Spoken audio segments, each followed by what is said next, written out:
YouTube channel रेखा Krisha vlog. आज के vlog की शुरुआत मैं कर रही हूँ शाम के बज रहे हैं 6 और कल है कृषा का बर्थडे, इसलिए यहाँ पर रिटर्न गिफ्ट देने के लिए बहुत सारे टिफ़िन आए हैं जिसमें मुझे चॉकलेट अंदर डाल कर उसे पैक करके रखना है। इसके ऊपर हैंडल यहाँ दिया कृषा हुआ है आपको अपना पकड़ने के टिफ़िन लिए। दिखा बात रही कीजिए है। 2 अगर इसकी कंपार्टमेंट क्वालिटी की, वाला तो टिफ़िन क्वालिटी भी है। बहुत ही अच्छी इसकी थी। पैकिंग भी बहुत अच्छे से की हुई थी। इसके बाद मैं और कृषा नीचे बैठ गए सारे टिफ़िन में चॉकलेट रखने के लिए। यहाँ कृषा मुझे हेल्प कर रही है चॉकलेट रखने के लिए और कृषा मुझे टिफ़िन को ओपन करके उसमें चॉकलेट डालकर दे रही है। मैं उसके ढक्कन को लगाकर उसे वापस से बॉक्स में पैक कर रही हूँ। इसे करने में उसे बहुत ज़्यादा इंटरेस्ट आ रहा था। वो मुझे बोल रही थी कि मैं आपको हेल्प करती हूँ, इसलिए उसे भी मैंने बिठा दिया है ताकि वो इसे ओपन करके देगी और मैं इसमें चॉकलेट रख दूँगी तो उससे जल्दी जल्दी हो जाएगा। और कृषा के स्कूल में ना ये हमेशा होता है, जब भी किसी का बर्थडे हो तो रिटर्न गिफ्ट मिलता ही है। एक दूसरे का देख के सारे ही पेरेंट्स अपने अपने बच्चों के बर्थडे में रिटर्न गिफ्ट जरूर देते हैं, इसलिए कृषा को ना हर दिन कुछ ना कुछ रिटर्न गिफ्ट में मिलता ही है, वो लेकर आती है घर। इसलिए हमने भी यहाँ पे प्लान किया था कि हम टिफ़िन बच्चों को रिटर्न गिफ्ट में देंगे और कृषा के जो भी क्लास टीचर है उनके लिए भी हमने रिटर्न गिफ्ट मंगाया था और साथ में जो हेल्पर है उनके लिए भी हम रिटर्न गिफ्ट मंगाया था। सामने मम्मी बैठे हैं, वो मुझसे कुछ बातें कर रहे हैं। कृषा और मम्मी के साथ बात करते करते मैंने सारे टिफ़िन में चॉकलेट भरकर उसे पैक करके रख दिया है। कृषा के पापा ने एक दिन पहले ही बर्थडे गिफ्ट में स्टडी टेबल मंगा दिया था, उसी को लेके ये पढ़ाई कर रही है। यहाँ कृषा अपना स्टडी टेबल लेकर बैठ गई है पढ़ने के लिए, क्योंकि ये न्यू है, उसमें कुछ पढ़ाई तो हो नहीं रही है, तो सिर्फ बुक ओपन करके वो भी मोबाइल में देख के उसे पढ़ रही है कुछ। शाम हो गई है, अब मैं आ गई हूँ किचन में। यहाँ मैं साबूदाने को भून रही हूँ क्योंकि आज है मम्मी का उपवास और मुझे बनाना है साबूदाने का पराठा। साबूदाने को मैंने अच्छे से भून लिया है और उसे थोड़ा ठंडा करने के बाद ग्राइंडर जार में मैंने उसे अच्छे से ग्राइंड कर लिया उसके बारीक पाउडर होने तक, और फिर उसे मैंने छलनी की मदद से चाल लिया। बचे हुए जो भी मोटे दाने थे उसे मैंने फिर से ग्राइंड कर लिया और उसका बारीक पाउडर बनाकर तैयार कर लिया।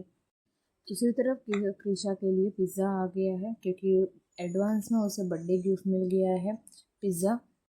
कृषा यहाँ पर पिज़्ज़ा खा रही है और अपने बुक्स वगैरह भी लेकर वो घूम रही है। पीछे उसने थैली में सारे बुक्स व अपने स्टडी टेबल सब लेकर यहाँ पर बैठी है किचन में। और इसकी आदत है कि स्टेशनरी में हमेशा उसे कुछ ना कुछ चाहिए रहता है। उसके पास वो चीज़ें रहने के बावजूद फिर भी वो कहेगी कि मुझे ये चाहिए। यही आदतें उसकी अच्छी नहीं है, जिसके लिए वो हमेशा डांट भी खाती है। साबूदाने के पराठे के साथ खाने के लिए मैं यहाँ पर चटनी बना रही हूँ आम की। मैंने यहाँ पर ग्राइंडर जार में आम काट कर डाल दिया है, मिर्ची डाला है, अब मैं यहाँ पर धनिया डाल रही हूँ, साथ ही मैं स्वादानुसार नमक ऐड कर रही हूँ और इसे चटनी बनाकर तैयार कर लूँगी। इसी के साथ मैं यहाँ पर सभी के लिए खाना भी बना रही हूँ, क्योंकि सिर्फ मम्मी का ही फास्ट है, बाकी सब खाना खाएंगे। मैं यहाँ पर आलू प्याज की भुजिया बना रही हूँ। इसी में मैंने गाजर भी ऐड किया है और टमाटर भी। सब्जी को रख दिया है पकने के लिए, तब तक मैं यहाँ पर पराठे का आटा बनाकर तैयार कर ले रही हूँ। साबूदाने का पराठा बनाने के लिए मैंने यहाँ पर ऐड किया है आलू, बारीक कटा हुआ धनिया, काली मिर्च पाउडर, अदरक और मिर्च का पेस्ट को ऐड किया, साथ ही में स्वादानुसार नमक। सभी को अच्छे से मिक्स करके इसका डो बनाकर तैयार कर लूँगी। आटे में मैंने थोड़ा पानी और थोड़ा तेल की मदद से गूंद कर तैयार कर लिया है।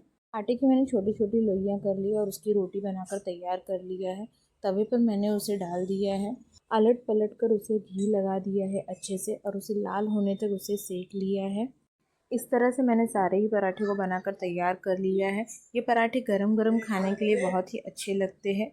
सारे ही पराठों को मैंने बनाकर तैयार कर लिया है। आम की चटनी के साथ ये और भी स्वादिष्ट लगते हैं। इसे मैंने मम्मी को सर्व कर दिया है पराठों के साथ। घर पर सभी लोग आ गए थे, सभी को मैंने खाना सर्व कर दिया है, सभी ने खाना खा भी लिया है। इसके बाद मैंने सारे बर्तनों को धो लिया है, प्लेटफॉर्म को क्लीन कर लिया है। इसी के साथ मैंने नीचे फर्श को भी क्लीन कर लिया है, क्योंकि किचन और नीचे फर्श को अगर क्लीन करके ना सो ना तो रात में किचन में कॉकरोच आकर घूमने लगते हैं, इसलिए मैं रात को ही नीचे पोछा वगैरह मार देती हूँ। रात में जो भी रोटी बच जाती है उसे मैं रोटी के डब्बे में यहाँ पर किचन पे ही रख देती हूँ, क्योंकि कहते हैं किचन को पूरा खाली करके फिर नहीं सोना चाहिए। और नेक्स्ट डे मुझे क्या बनाना है उसकी तैयारी भी करके रख दी है। वीडियो के एंडिंग में यहीं पे कर रही हूँ। मिलते हैं नेक्स्ट व्लॉग में, तब तक